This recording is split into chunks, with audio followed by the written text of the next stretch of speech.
Hello,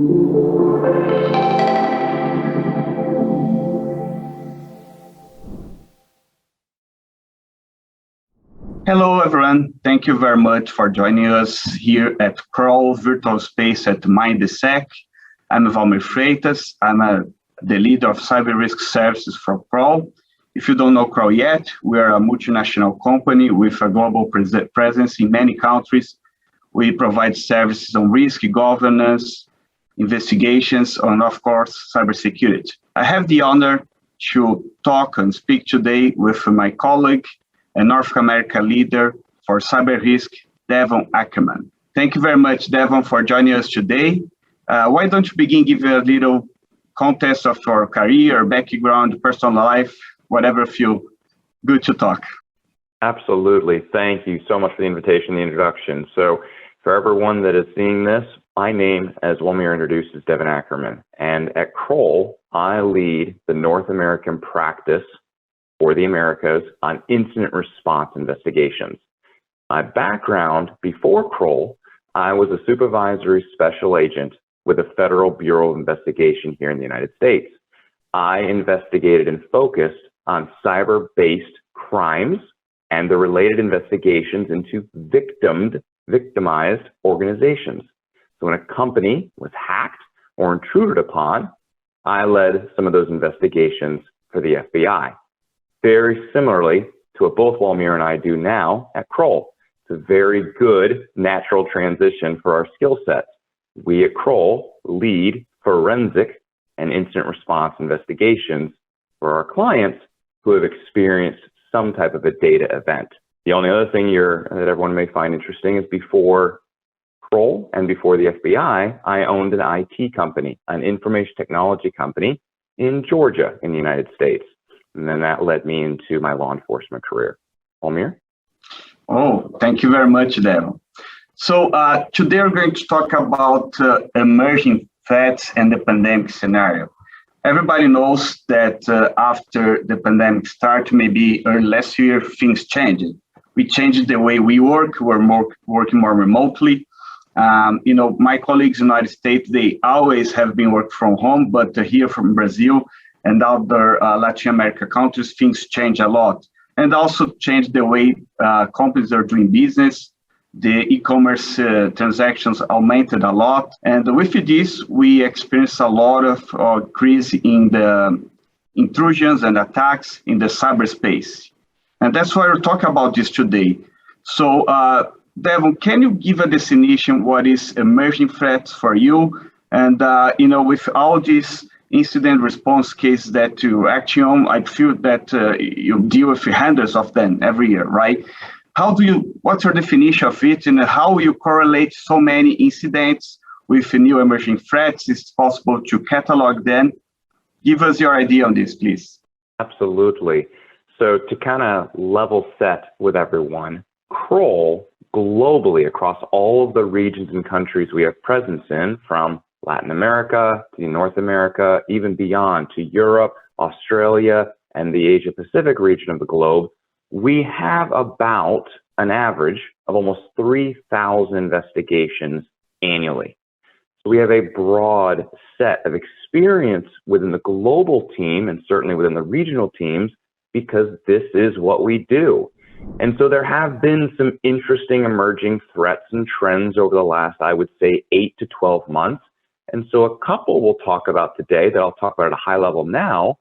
We have a very interesting threat and trend we've observed, which is a focus by organized crime groups or advanced persistent threat groups, focusing on the network edges for businesses. What do I mean by that? The VPN appliances and their firewalls, the devices that typically are internet facing that can allow access into the network or into the business. There's been a significant focus by criminal groups to exploit those devices and to develop vulnerabilities that they can gain network access. Another trend we'll talk about a little bit more today, which is the abuse of web chat forms, where you have a web form on a website allowing interaction or communication with an operator, with a employee of a business.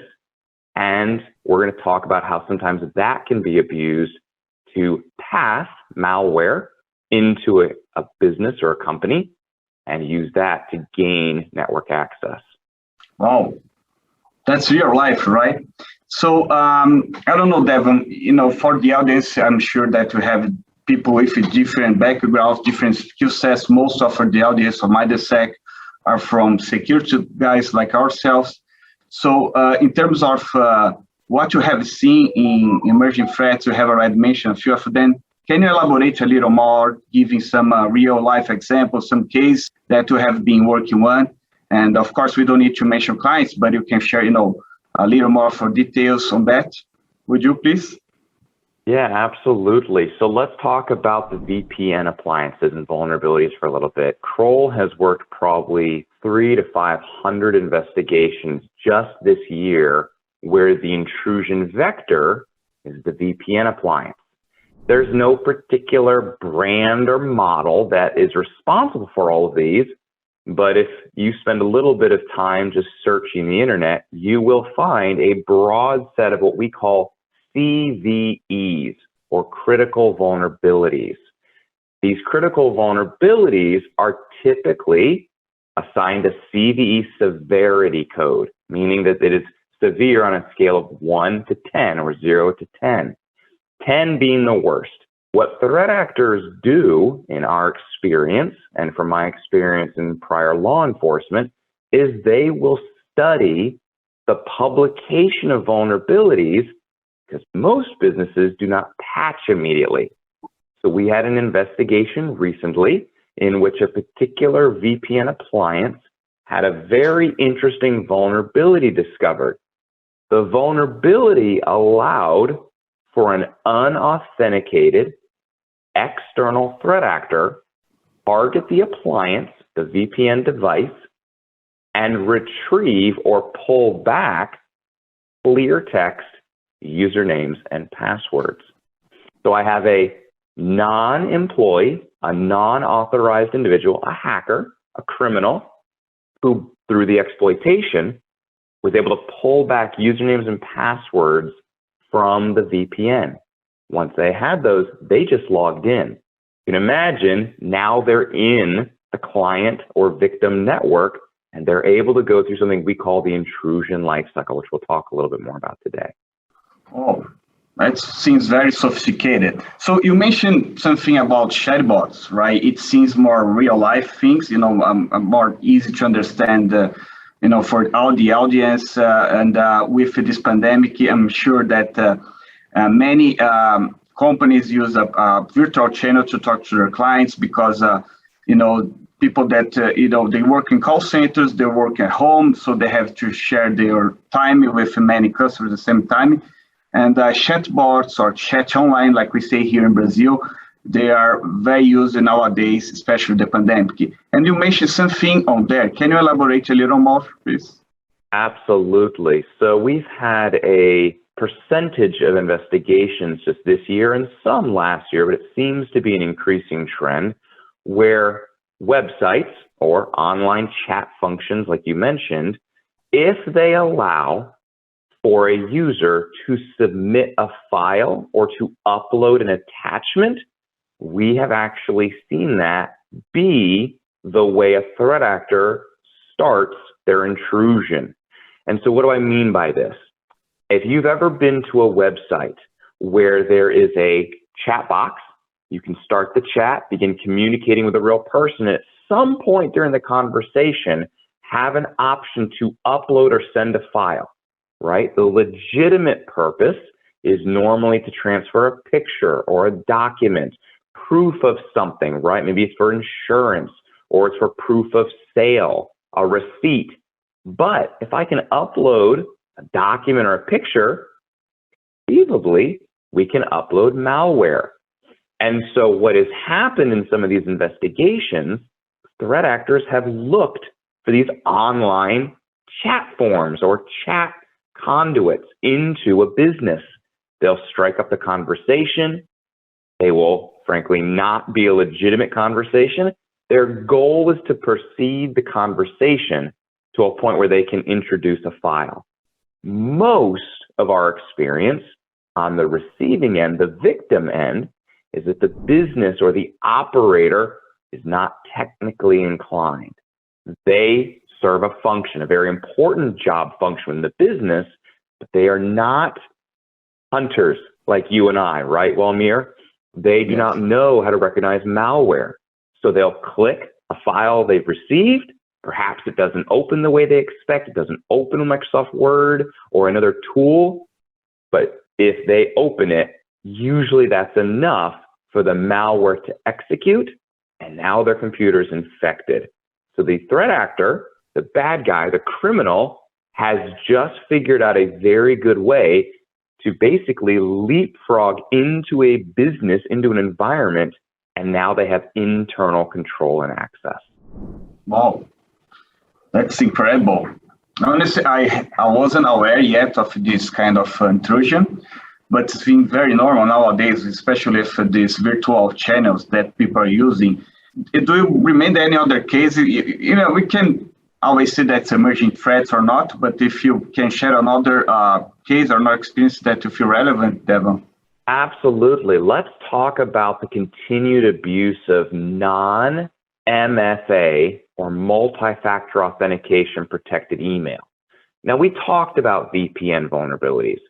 Even more simply put, having remote access to a network, whether it's VPN, whether it's some type of third-party software like TeamViewer, GoToMeeting, whatever the application is, if it allows you access into a networked environment, into a business, if an employee can do it, so can a threat actor. What does the threat actor need? Username and password. In this day and age, with modern technology, modern business security, any method of access into an environment, into a server, into a platform should have multi-factor or two-factor authentication.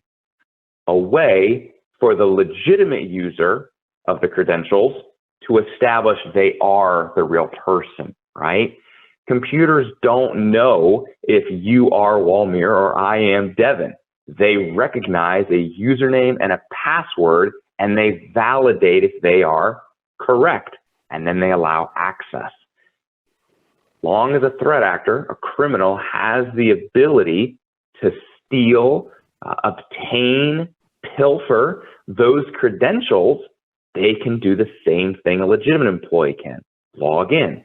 So what we want to focus on, and what you and I advise a lot of our clients to work with, is hardening their defenses, focusing on the methods of access into an environment.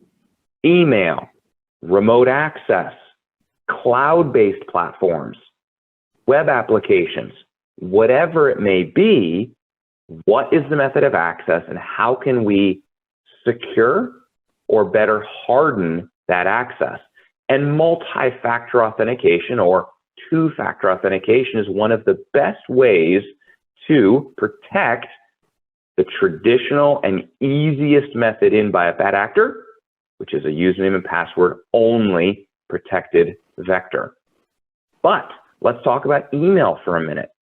Email continues to remain the absolute #1 trend for compromises. Whether we're referring to a business email compromise, where a threat actor obtains username and password to log into an email account, normally for some type of financial fraud, right?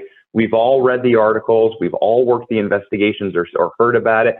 Someone gets into an email account, suddenly there's a suspicious wire transfer or a blast of spam email. That's a business email compromise. And so how can we best protect it? Implementing proper training, of course, but also a second factor of authentication. The most common way, the #1 statistically leading percentage that we see threat actors obtaining credentials is through phishing emails, right?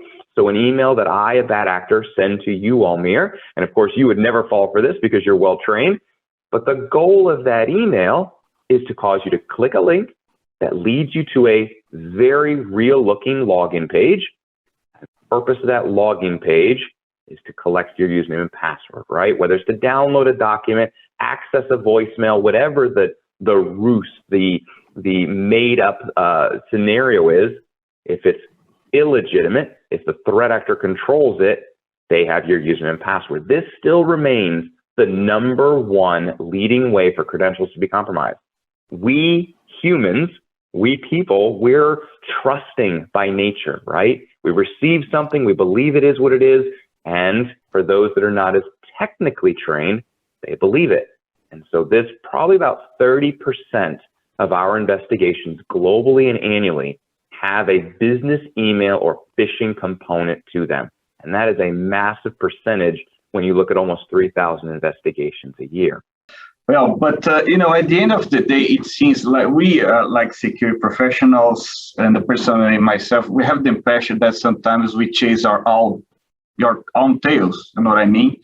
And sometimes we are waiting for the next one, so we figure out how to prevent, right? Or what to do to prevent this of happening again.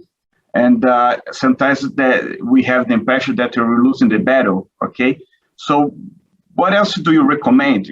Instead of waiting, be more proactive, do some monitoring or whatever you think that's necessary to do. Can you give us, especially to the audience, some advice on this, Devon?